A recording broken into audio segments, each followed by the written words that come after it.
अस्सलाम वालेकुम।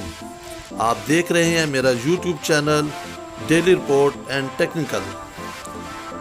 मेरी आज की वीडियो उन तलबा के लिए तैयार की गई है जो टेक्निकल तालीम हासिल कर रहे हैं, जो तालीम के साथ साथ नौकरी के लिए होने वाले इंटरव्यू के लिए भी इससे भरपूर इस्तेफादा हासिल कर सकते हैं। वीडियो शुरू करने से पहले मेरा चैनल सब्सक्राइब करें, लाइक करें और बेल आइकन का बटन ज़रूर दबाएं। अब चलते हैं वीडियो की तरफ। मेरी ये वीडियो रोज़मर्रा इस्तेमाल में आने वाले मटेरियल प्लेन कार्बन स्टील पर मुश्तमिल है। प्लेन कार्बन स्टील की इकसाम कौन कौन सी हैं, इसका माइक्रो स्ट्रक्चर क्या है, इसको हम मज़ीद हार्ड कैसे कर सकते हैं। प्लेन कार्बन स्टील की इकसाम बयान करने से पहले मैं आपको ये बता दूं कि प्लेन कार्बन स्टील के अज़ाए तरकीबी कौन कौन से हैं। लोहा अपनी खालिस हालत में नरम हालत में होता है और उसके अज़ा को फेराइट कहते हैं। जब इसमें कार्बन शामिल करते हैं तो ये स्टील बन जाता है। 0.05% से 1.7% तक कार्बन शामिल करके हम इसकी 3 इकसाम बना देते हैं। कार्बन की मुख्तलिफ परसेंटेज के साथ इसकी मुख्तलिफ इकसाम आप स्क्रीन पर देख रहे हैं। माइल्ड स्टील, इसमें 0.05% से 0.35% तक कार्बन होता है, जबकि मीडियम कार्बन स्टील इसमें 0.36% से 0.8% तक कार्बन होता है, जबकि हाई कार्बन स्टील इसमें 0.81% से 1.7% तक कार्बन होता है। अब इन इकसाम के बाद हम आते हैं माइक्रो स्ट्रक्चर की तरफ। अब हम बात करते हैं माइक्रो स्ट्रक्चर की। इस डायग्राम के ज़रिए मैं आपको समझाने की कोशिश करूँगा कि ये माइक्रो स्ट्रक्चर किस तरीके से काम कर रहा है। अगर हम इस डायग्राम को देखें तो हॉरिजॉन्टल लाइन जो ये है इस पर हम कार्बन को शो करते हैं और जो वर्टिकल लाइन है इस पर हम टेम्परेचर को शो करते हैं। अब हम आ जाते हैं इस पोर्शन की तरफ। यहाँ मैंने लिखा है हाइपोयूटेक्टाइड स्टील, या उर्दू में हम इसको कहते हैं गैर कामिल स्टील।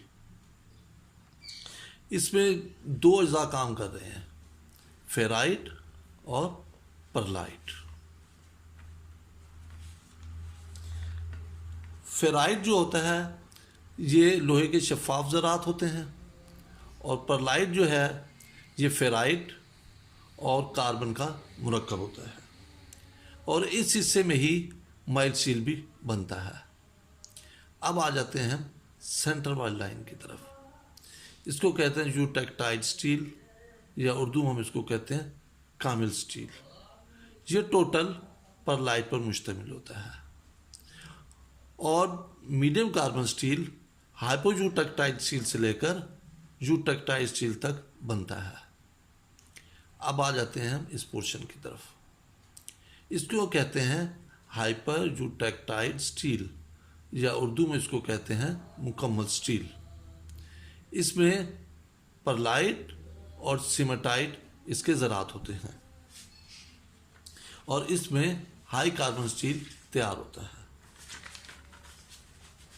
अब हम आपको बताते हैं इस स्टील को मज़ीद हार्ड कैसे बनाया जा सकता है।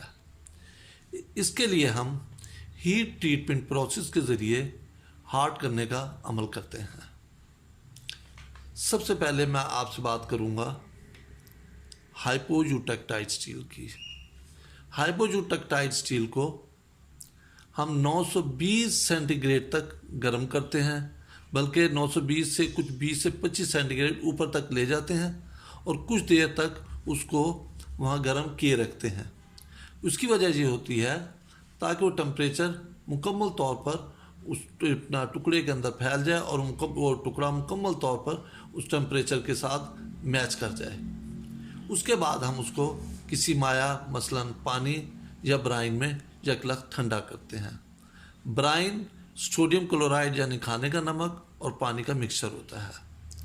जिस वक्त ये टुकड़ा पानी में जाकर ठंडा होता है तो उस वक्त इसका स्ट्रक्चर मार्टन साइड बन जाता है मार्टनसाइट एक इंतहाई सख्त किस्म का स्ट्रक्चर होता है और ब्रिटल होता है और काम के काबिल नहीं होता।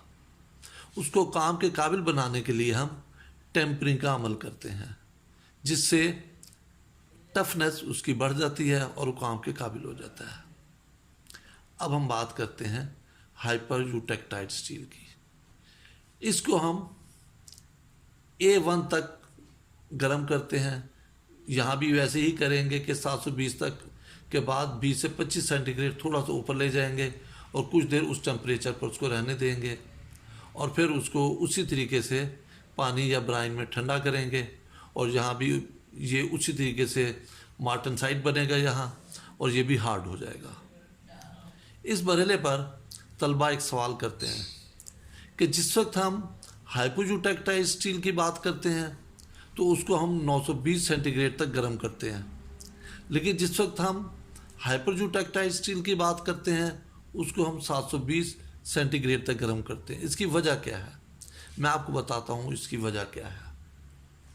जिस वक्त हम हाइपोयूटेक्टाइल स्टील यानी गैर कामिल स्टील, अगर हम इसको A1 तक गर्म करते हैं तो आप देख रहे हैं कि यहाँ पर जो परलाइट है वो तो ऑस्टेनाइट में बदल गया, लेकिन फेराइट अपनी उसी तरह हालत में मौजूद है।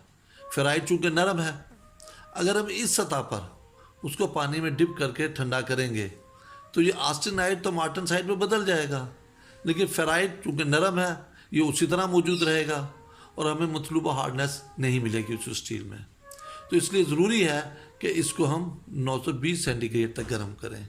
उससे हमें ये होगा कि ये फेराइट भी ऑस्टेनाइट में बदल जाएगा। आप ये सारा देख रहे हैं, ये टोटल ऑस्टेनाइट है। तो जिस वक्त हम इसको ठंडा करते हैं तो ये टोटल मार्टनसाइट में बदल जाएगा और हमें मुकम्मल उस स्टील में सख्ती हासिल होगी। लेकिन जिस वक्त हम हाइपरयूटेक्टाइल स्टील की बात करते हैं उसको हम A1 तक गर्म करते हैं। अब यहाँ आप देख रहे हैं कि परलाइट तो ऑस्टेनाइट में बदल गया, लेकिन सीमेंटाइट अपनी उसी तरह हालत में मौजूद है।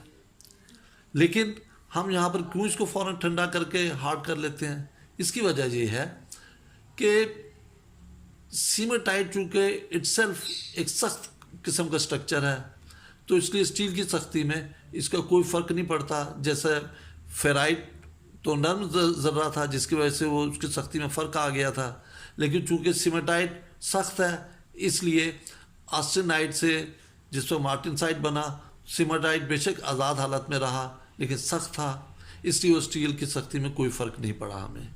तो इस वजह से हम उसको A1 तक गर्म करते हैं।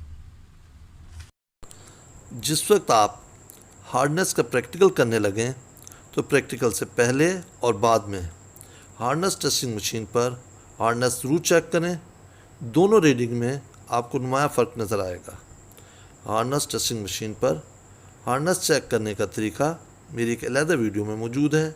इसी तरह टेम्परिंग कैसे की जाती है इस पर भी मेरी एक अलहदा वीडियो मौजूद है जो आप वॉच कर सकते हैं। इजाज़त दीजिए। अल्लाह आपका और हमारा हामी और नासिर हो।